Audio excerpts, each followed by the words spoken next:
하나님 말씀을 읽어드리겠습니다. 마태복음 7장 1절에서 12절 말씀입니다. 마태복음 7장 1절에서 12절 말씀입니다. 1절입니다. 비판을 받지 아니하려거든 비판하지 말라. 2절, 내 비판하는 그 비판으로 내가 비판을 받을 것이요 내 헤아리는 그 헤아림으로 내가 헤아림을 받을 것임이라. 3절, 어찌하여 내가 형제의 눈 속에 있는 티는 보고 내 눈 속에 있는 들보는 깨닫지 못하느냐. 4절에 보라, 내 눈 속에는 들보가 있는데 어찌하여 너는 형제에게 말하기를 나로 내 눈 속에 있는 티를 빼게 하라 하겠느냐. 5절, 외식하는 자여 먼저 내 눈 속에 들보를 빼라. 그 후에야 내가 밝히 보고 형제의 눈 속에서 티를 빼리라. 6절입니다. 거룩한 것을 계획해 주지 말며 너의 진주를 돼지 앞에 던지지 말라. 저희가 그것을 발로 밟고 돌이켜 너희를 찢어 상할까 염려하라. 7절, 구하라 그리하면 너희에게 주실 것이요 찾으라 그리하면 찾을 것이요 문을 두드리라 그리하면 너희에게 열릴 것이니. 8절 말씀입니다. 구하는 이마다 받을 것이요 찾는 이가 찾을 것이요 두드리는 이에게 열릴 것임이라. 9절입니다. 너희 중에 누가 아들이 떡을 달라면 돌을 주며 10절, 생선을 달라면 그에게 뱀을 줄 사람이 어디 없지 않겠느냐. 11절입니다. 너희가 비록 악할지라도 좋은 것으로 자식에게 줄 줄 알거든 하물며 하늘에 계신 너희 아버지께서 구하는 자에게 좋은 것을 주시지 않겠느냐. 마지막 12절입니다. 그러므로 무엇이든지 남에게 대접을 받고자 하는 대로 너희도 남을 대접하라. 이것이 율법이요 선지자니라. 아멘. 이 시간 황금률이라는 귀한 제목의 말씀을 가지고 노 목사님 나와서 말씀하실 때 우리 마음을 활짝 열고 큰 은혜 받는 시간 되길 바랍니다. 할렐루야. 참 좋은 날 주신 하나님을 찬양합니다. 벌써 1월달이 다 지나가고 있어요. 눈도 많이 왔고 그리고 바람도 많이 불었고 지금은 왠지 모르게 따뜻한 1월이 마무리되고 있지 않나 생각을 해서 저와 여러분의 마음도 추운 겨울이 지나고 아직 1월달이지만 따뜻한 봄을 기다리는 마음으로 하나님의 말씀을 받았으면 좋겠습니다. 오늘 말씀은 황금률. 여러분, 금을 좋아하지 않은 사람은 없지요. 은이라도 있었으면 좋겠다 라고 생각하시는 분들도 있는데 은율도 있습니다. 은율도. 그건 공자님이 말씀하신 거라서. 이제 황금률이 뭐냐? 오늘 말씀은 사실 굉장히 그리스도인의 그 윤리적인 생활에 있어서 굉장히 정확하고도 그리고 너무나 분명한, 그런데 잘 안 되는 그러한 도덕적인, 윤리적인 생활 규범에 관한 말씀을 드리고자 합니다. 하지만 생활 규범이라고 국한하시면 그 의미를 좁게 생각하시는 거고요. 이것은 우리 그리스도인의 그야말로 삶의 원리다, 프린시플이다, 삶의 아주 가장 중요한 신구약 성경을 다 압축해가지고 딱 내놓으면 이 말씀이 나온다. 할렐루야. 그것이 바로 황금률. 맨 마지막 절에 12절에 무엇이든지 남에게 대접받고자 하는 대로 너희도 남을 대접하라. 이것이 율법이요 선지자니라. 하나님께서 오늘 저와 여러분에게 말씀하십니다. 마태복음 7장은 산상수훈의 마지막 장입니다. 오늘 본문 말씀은요, 이웃을 향해서 우리가 어떻게 행동해야 되는가 하는 것을 말하고 있어요. 이웃에 대해서 우리 그리스도인이 어떠한 자세와 어떠한 시각으로 대해야 하는가 하는 것을 갈파하고 있는 말씀인데, 갈파라는 말이 뭔지 모르겠다고 이제 주보를 보신 제 아내께서 이제 물어보셔서 꾸짖을 칼, 깨뜨릴 파. 그래서 정당한 논리로 그릇된 주장을 깨뜨리고 진리를 밝힌다는 뜻이 바로 갈파한다는 말입니다. 그렇기 때문에 굉장히 분명하고도 완전히 돌을 깨뜨려 버릴 만한 굉장히 중요한 햄머와 같은 그런 말씀이라는 거예요. 이 말씀이 굉장히 중요한 말씀이다, 정확하고 그런 말씀이다, 그렇게 알아주시면 되고요. 그런데 여기서 나오는 이웃이 누구를 말하냐면요, 신자만 말하는 것이 아니고 불신자도 포함하고 있습니다. 주변 사람 모두를 다, 내가 아닌 다른 사람들을 다 포함하고 있는 것이 이웃입니다. 이웃에 대해서 어떻게 하라고요? 오늘 말씀처럼 하시면 됩니다. 오늘 말씀이 뭔가요? 자, 이제 생각을 해보겠습니다. 자, 비판과 분별에 관한 말씀을 오늘 전체 말씀을 통해서 알 수가 있는데, 사실 우리가 비판을 안 할 수 없습니다. 왜냐하면 우리는 선과 악을 분별하는 지혜를 소유했기 때문에, 양심이 있는 인간이기 때문에 비판할 수 있죠. 당연히 하셔야 되고, 동물은 비판을 못해요. 본능에 따라서 배고프면 먹고 배 안 고프면 안 잡아 먹는 게 짐승이에요. 그런데 우리는 저거를 먹을까 말까를 생각을 합니다. 쟤를 잡아먹으면 저 동물에게 새끼가 있는데 새끼가 굶어 죽겠지? 그러면 안 될 것 같아. 새끼 없는 동물을 잡아먹어야 되겠다, 뭐 이런 생각을 할 수도 있어요. 이것이 생각하는, 양심이 있고 도덕적인 생각이 있는, 선과 악을 구분하는 그러한 인격적인 존재의 생각입니다. 그런데 올바른 인간관계를 할 때 우리가 항상 마음을 상해하는 것이, 누가 나에 대해서 뒷담화를 하고 있어, 그래서 왠지 모르게 그 자리에 가고 싶지 않고 정말 기분이 나빠, 참 그 사람은 나빠, 그렇게 생각을 하게 되는 경우도 많이 있지요. 이것이 우리 교회 공동체를 파괴하는 굉장히 잘못된 죄입니다. 올바른 인간관계라는 것은요, 결국 먼저 하나님과의 수직적인 관계가 제대로 될 때 수평적인 인간관계가 이루어지는 것을 명심하시기 바랍니다. 독선과 아집과 편견을 버리고 형제 자매들을 관용하라고 1절로 5절까지는 말씀하고 있습니다. 이것이 화합의 원리죠. 화목하라. 그런데 중요한 것은 6절 말씀을 결코 넘어가시면 안 됩니다. 거룩한 것을 개에게 주지 말며 너희 진주를 돼지 앞에 던지지 말라. 저희가 그것을 발로 밟고 돌이켜 너희를 찢어 상할까 염려하라는 말씀은, 사랑이라는 명목 때문에 악한 생활로부터는 과감하게 돌아서라. 악은 모양이라도 버리라고 바울서도 말씀하셨잖아요. 그렇기 때문에 사랑인데 다 덮어줘야지, 사랑인데 왜 용서 못해요? 사랑은 진리와 함께 기뻐합니다. 그래서 거짓과 함께 놀 수가 없어요. 거짓과 사랑, 빛과 어두움이 함께 할 수 없는 것처럼 무조건 사랑은 안 돼요. 덮어놓고 사랑 안 돼요.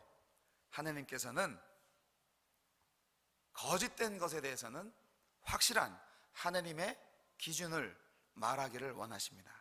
잘못된 건 잘못됐다고 얘기하는 거, 즉 진리, 정의, 공의, 이것이 결국 사랑인 것입니다.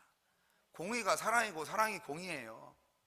사랑하는 성도 여러분, 사랑하는 것 때문에, 사랑한다는 것 때문에 이 비신앙적인 무리들과 무분별하게 혼합되시면 안 됩니다.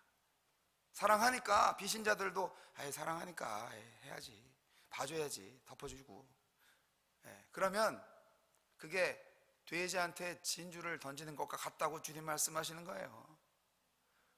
돼지가 진주를 뭘로 알겠어? 먹어보면 아프니까, 이빨 아프니까 다시 뱉겠죠. 진주의 그 가치를 모르는데 돼지들한테는 진주를 주지 마세요.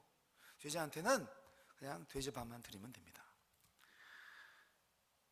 그래서 우리는 비판을 하되 분별을 해야 된다. 아니, 비판을 하지 않되 분별을 해야 된다. 말씀을 잘못 드렸어요. 비판은 하지 말고 분별은 제대로 해라, 이 말씀입니다. 이것은 이제 통찰력과 분별력이 필요하죠. 그래서 처음 화목하고 사랑해야 되고 비판하지 말고 우리 좋게 좋은 말만 해, 칭찬만 해야지 라는 화합의 원리 플러스 단절의 원리가 있는 거예요. 화합과 단절이 하나가 안 되는 원리지만 두 가지가 필요합니다. 거짓에 대해서는 단절하는 거예요. 확실하게 단절하는 거예요. 거짓말하는 자에 대해서는 확실하게 판단하고 분별하고 그리고 바른 길 갈 수 있도록 권고를 해야 됩니다. 계속 세 차례씩 권고해서 안 들으면 이방인과 같이 여기라고 말씀하셨어요. 이렇게 성도의 생활은 좌로나 우로나 치우치지 않고 사랑의 신앙, 그리고 균형 잡힌 신앙, 그리고 진리의 그 바탕을 가진 신앙이 될 때 정상적인 그리스도인의 삶을 살 수가 있는 것입니다. 그래서 이 화합의 원리와 단절의 원리 두 가지가 하나로 묶어지는데 그것이 바로 마지막 12절에 나오는 사랑의 원리로 하나가 되는 것입니다. 참 어렵죠. 비판을 하지 않지만 그리고 분별은 해야 되는데, 그런데 그럼 어떻게 해야 되냐고요? 너희가 대접받고자 하는 대로 먼저 남을 대접하라, 이 말씀으로 결론을 주시는 겁니다. 이렇게 살아가기가 생각보다 쉽지 않습니다. 자존심 때문에 내가 누군데 지가 나한테 먼저 와서 사과해야지, 자존심 있어요. 자존심 없으면 사람이 아니죠. 참 힘들어요. 이해합니다. 그러나 여러분, 화목하라고 하셨잖아요. 그러니까 화목하기를 원하시냐고, 그러면 먼저 화목을 전하셔야지. 그리고요, 왜 나를 그렇게 못살게 굴지? 내가 무슨 죄를 저질렀길래 나에 대해서 그렇게 없는 말도 막 만들어내서 하는 거야, 그렇게 하시나요? 그러면 먼저 없는 말 만들어내지 말고 먼저 다른 사람에 대해서 비판하지 마세요. 이게 참 너무나 성경적인 원리입니다. 복음에 대해서 취하는 사람들의 태도는 정말 다양합니다. 하느님의 복음이 왔는데 이거를 그냥 곧이곧대로 딱 믿으면 얼마나 좋겠어요. 근데 그렇게 되지 않습니다. 기질, 방법, 사람마다 색깔이 다 달라요.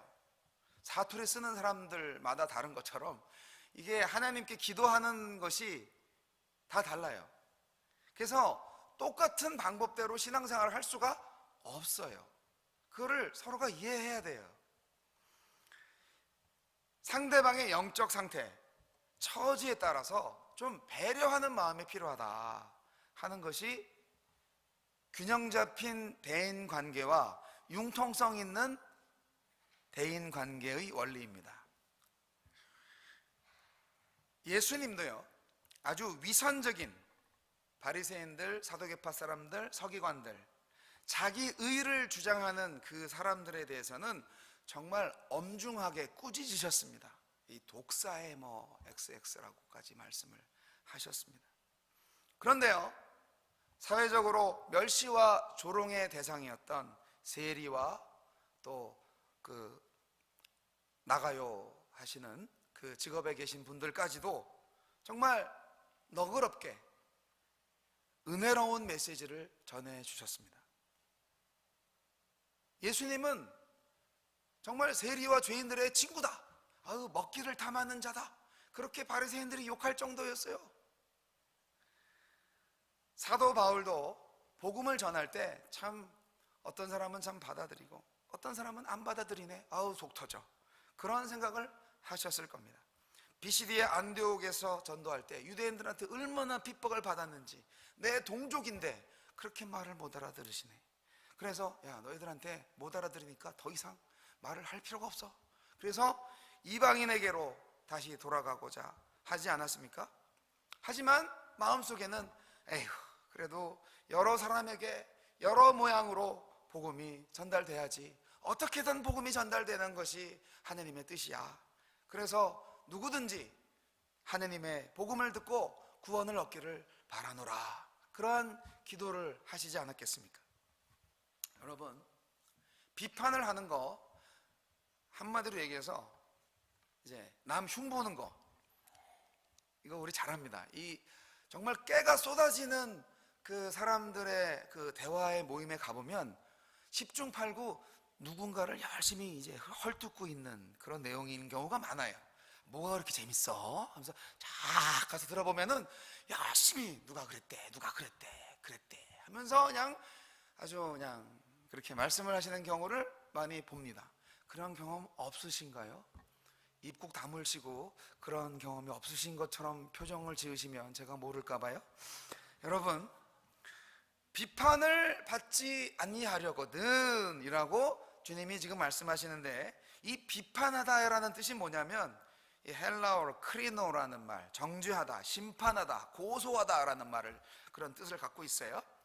이 비판하다는 뜻은 그 어떤 사람에 대해서 죄인으로 정죄하는 행위를 가리킵니다. 그런데요, 이 정죄로서의 비판은요, 이건 저지먼트라고 해서 우리가 할 수 있는 일이 아니에요. 심판, 정죄, 너 죄인이야 라고 말할 수 있는 것은 오늘날에 대해서는 판사만 해요. 판사는 바로 하나님의 위임을 받은 자리에 있는 사람이죠. 심판, 저지, 저지라고 하나? 이 영어 발음이 좀 어렵지만, 그래서 이 죄 있다라고 말하는 것, 당연히 너는 의인이다 라고 말하는 것도 우리 하나님한테 권한이 있잖아요. 그래서 너는 죄인이다 라고 말하는 것도 하나님의 권한입니다. 할렐루야. 다른 사람의 행위를 판단하려고 하는 자는 그래서 하나님의 권한을 침해하는 행위인 것입니다. 하나님의 위치에 올라가려고 하는 것입니다. 교만죄까지 포함됩니다. 물론 이 말씀은 하나님의 마음을 가지고 모든 사람들에 대해서 무조건 판단을 하지 말라는 얘기는 아닙니다. 다만 거의 모든 사람들이 몸에 밴 이 나쁜 습관, 바리새인들과 같이 스스로 의인인 채 하면서 막 습관적으로 입만 열었다 하면 습관적으로 다른 사람들을 죄인으로 정죄하는 그런 사람들에 대해서 지금 말하고 있는 것입니다. 정말 도덕적이고 윤리적이고 정말 하나님의 법에 의해서 이렇게 이 행위는 잘못된 행위다 라고 판단할 수 있죠. 그걸 하지 말라는 게 아니고 우리 자신이 심판자가 돼서 하나님이 되려고 하는 주제넘는 야망을 포기하시라, 그 말씀입니다. 한 3분 정도 영화의 클립을 잠깐 보겠습니다. A woman was gossiping with a friend about a man she hardly knew. I know none of you have ever done this. That night she had a dream. A great hand appeared over her and pointed down at her. She was immediately seized with an overwhelming sense of guilt. The next day she went to confession. She got the old parish priest, Father O'Rourke. She told him the whole thing. Is gossiping a sin? She asked the old man. Was that the hand of God Almighty pointing a finger at me? Should I be asking your absolution, Father? Tell me, have I done something wrong? Yes, Father O'Rourke answered her. yes, you ignorant, badly brought up female. You've borne false witness against your neighbor. You've played fast and loose with his reputation, and you should be heartily ashamed. So, the woman said she was sorry and asked for forgiveness. Not so fast. Says O'Rourke. I want you to go home. Take a pillow up on your roof. Cut it open with a knife. Then return here to me. So the woman went home, took a pillow off her bed, a knife from the drawer, went up the fire escape to her roof, and stabbed the pillow. Then she went back to the old parish priest as instructed. Did you gut the pillow with a knife? He says, Yes, Father. And what was the result? Feathers, she said. Feathers, he repeated. Feathers everywhere, Father. Now, I want you to go back and gather up every last feather that flew out on the wind. Well, she said, it can't be done. I don't know where they went. The wind took them all over. And that, said Father O'Rourke, is gossip. In the name of the Father, the Son, and the Holy Ghost. Amen.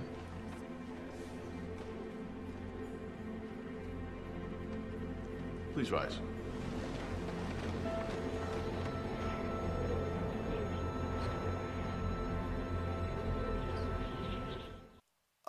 용서를 받았지만 저희가 이제 누구 험담해가지고 고해성사하러 온 그 여자 성도님이 신부님한테 고해성사를 하는데 용서를 받았지만 이제 신부님이 시키는 거죠.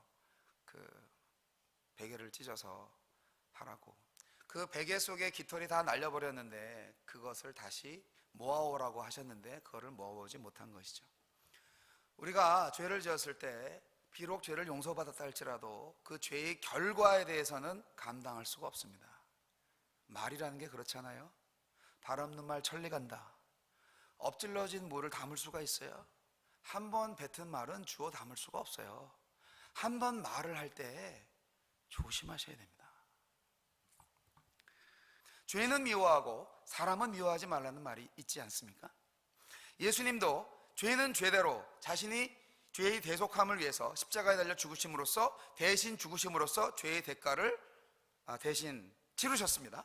그리고 인간은 인간대로 사랑하셔서 구원하신, 그래서 바로 십자가가 하나님의 공의와 사랑의 완벽한 조화, 그것을 이루신 자리가 아니겠습니까?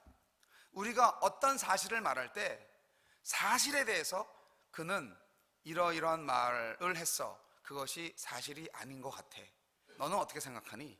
라고 말할 수는 있지만 그는 이러이러한 말을 해서 그 사람은 정말 나쁜 사람이야, 그렇게 말을 하는 거죠. 무슨 말씀인지 알겠어요? 사실을 판단하는 것, 사건에 대해서 얘기하는 것, 그의 행위에 대해서 말하는 것은 오케이, 그것도 팩트에 대해서 말을 해야 되겠죠. 그런데 거기에 자기 느낌을 붙여갖고 자기의 판단을 붙여갖고 그런 말을 하는 그 사람은, 그 여자는 나쁜 X야, 그렇게 말을 하면 그 순간 본인이 하나님이 되는 거예요. 그것이 바로 비판하는 사람의 죄를 범하게 되는 것입니다. 간절하고 끈기 있는 간구를 당부하는 그 다음 7절로 11절 말씀이 어떤 말씀입니까? 앞에 비판하지 말라는 말씀하고 관련이 없는 것 같죠? 절대적으로 관련이 있습니다. 우리가 다른 사람들에 대해서 그러한 잘못된 시각을 갖지 않고 정말 균형 잡히고 정말 융통성 있는 사랑의 관계를 회복하고 있을 때야만이 우리가 기도할 수 있다는 거예요. 우리의 기도를 하나님께서 들으신다는 거예요. 아니, 그렇게 미워하는 사람이 많고 그렇게 비판하는 그런 성향을 가진 사람이 나한테 기도를 해? 네가 하나님이야? 라고 하나님께서 그의 기도를 안 들으실 수도 있어요. 오늘 말씀 참 어려우시죠? 도전을 드리는 거예요. 우리가 다 죄인인데 우리가 다 어떻게 하루아침에 의인이 되겠습니까? 그러나 내 힘으로는 되지 않아요. 그래서 우리가 기도하는 거죠. 믿음 달라고. 간절하고 끈기 있게 간구를 당부하는 이 구하라, 찾으라, 두드리라, 이 말씀은 정말 이웃을 정말 독선적 안목으로 비판하거나 비진리와 더불어서 무분별하게 혼합되지 않고 오직 사랑의 대전제하에 올바른 영적 분별력을 가질 수 있도록 하기 위해서 필수적으로 요청되는 기도의 중요성에 관한 교훈입니다. 이거는 정말 실천하셔야 됩니다. 그런데 그 전제를 분명히 아셔야 됩니다. 하나님의 인도와 도우심을 간구하는 구체적인 삼중적 방법, 구하라. 마음속에 이제 단순히 기원하는 거죠. 내가 이거를 필요로 합니다. 그리고 찾으라. 그러면 그거를 갖기 위해서 내가 무엇을 해야 되는가? 그 기원이 행동화된 실천적인 간구를 하라고 말씀하시고, 두드리라 하는 것은 좀 더 역동적인 간청으로서 궁극적으로 기도할 때 끝까지 온몸을 다해서 최고의 정성과 최대한의 인내를 가지고 최선의 노력을 다해서 간구하라. 그러한 주님의 명령입니다. 우리가 이렇게 간구를 할 수 있는 것은 우리 하나님이 나의 아버지이시기 때문입니다. 우리가 기도할 수 있는 특권을 가지고 있는 하나님의 자녀들이기 때문에 그렇습니다. 우리 길 가는 사람, 우리 공원에서 예를 들어서 가족끼리 소풍을 갔는데 저쪽에 다른 가족이 있어요. 하이 뭐 인사할 수 있죠. 근데 그쪽에 있는 다른 그 가족의 아이가 나한테 와가지고 사탕 하나 사주세요. 그렇게 말하면 내가 물론 사줄 수도 있죠. 그런데 야, 너네 아빠한테서 얘기를 해야지. 나 네 아빠 아닌데 라고 말할 수 있잖아요. 우리 하나님이 우리 아빠예요. 다른 사람한테, 다른 존재한테 구하는 게 아니잖아요. 우리가 기도하는데 왜 응답을 못 받겠어요? 기도의 원칙을 따르지 않고 있기 때문에 그렇습니다. 다시 말씀드리면 사람과의 관계가 올바로 되어 있지 않으면 하나님과의 관계 역시 올바로 되지 않는다. 명심하시기 바랍니다. 결론의 말씀입니다. 바로 황금률입니다. 예수님께서는 천국 시민의 가장 높은, 가장 확실한 행동 규범으로서 무엇이든지 남에게 대접받고자 하는 대로 너희도 남을 대접하라. 그러한 탁월한 교훈을 말씀하셨습니다. 이 교훈은 정확히 주고받는 것을 말하는 게 아니에요. 내가 요만큼 주면 그 사람이 나한테 이만큼 줄 거야. 그렇게 말씀하시는 게 아니에요. 내가 이만큼을 주면 그 사람도 나한테 이만큼 줘야지. 그렇게 계산하면서 주라고 하는 게 아니에요. 안 줄 수도 있어요. 내가 아무리 퍼줘도 못 받을 수도 있어요. 이 교훈은 철두철미한 이타적인 윤리 규범이에요. 기독교의 가장 큰 적이 뭔지 아십니까? 이기주의, 개인주의예요. 에고이즘. 이것만큼 기독교에 큰 적이 없어요.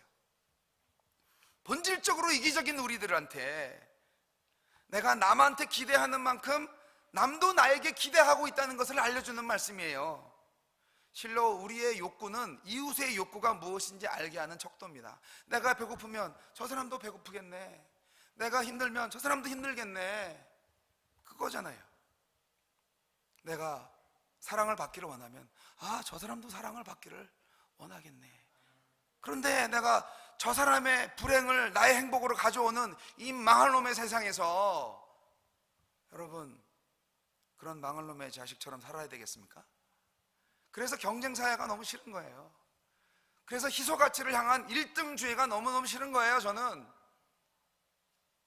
하나님께서 모든 사람이 먹고 남을 만한 양식을 허락하셨어요. 이 모든 세계에 풍성한 자연세계를 허락하셨어요.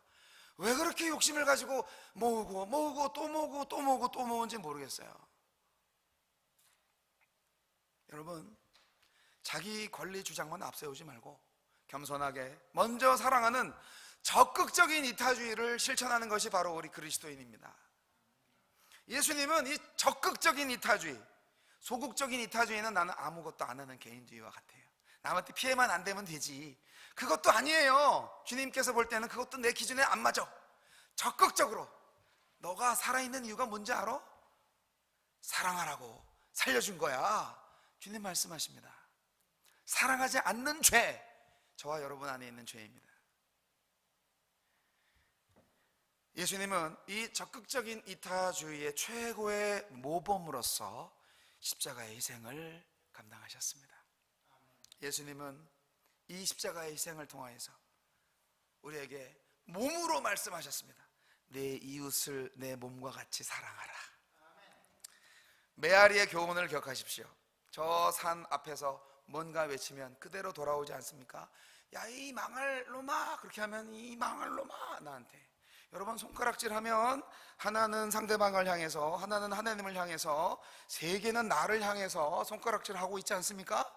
자기 죽이는 일입니다. 여러분, 비판하지 마십시오.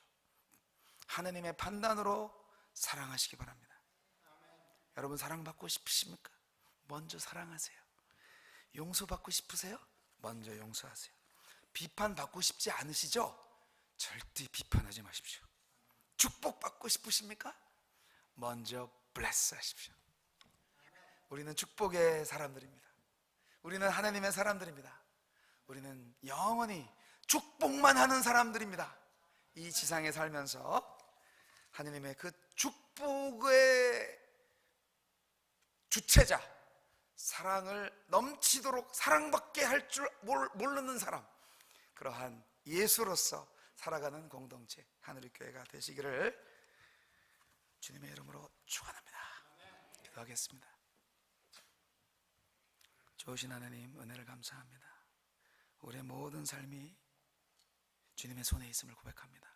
우리의 말과 우리의 행동, 우리의 입술의 모든 증거들이 다 낱낱이 기억되고 하늘나라에서 모든 것을 판단하시는 주님께서 판단하실 것을 압니다. 오 주여, 말과 행동에서, 말씀에 의해서 진정 함부로 비판하지 아니하고 오직 하느님의 눈을 가지고 하느님의 마음을 가지고 할 수만 있다면 용서하고 사랑할 수 있도록 주님께서 주신 황금률이 바로 나의 인생의 최고의 원칙이 될 수 있도록 주님 역사하여 주시옵소서. 예수님 이름으로 기도합니다.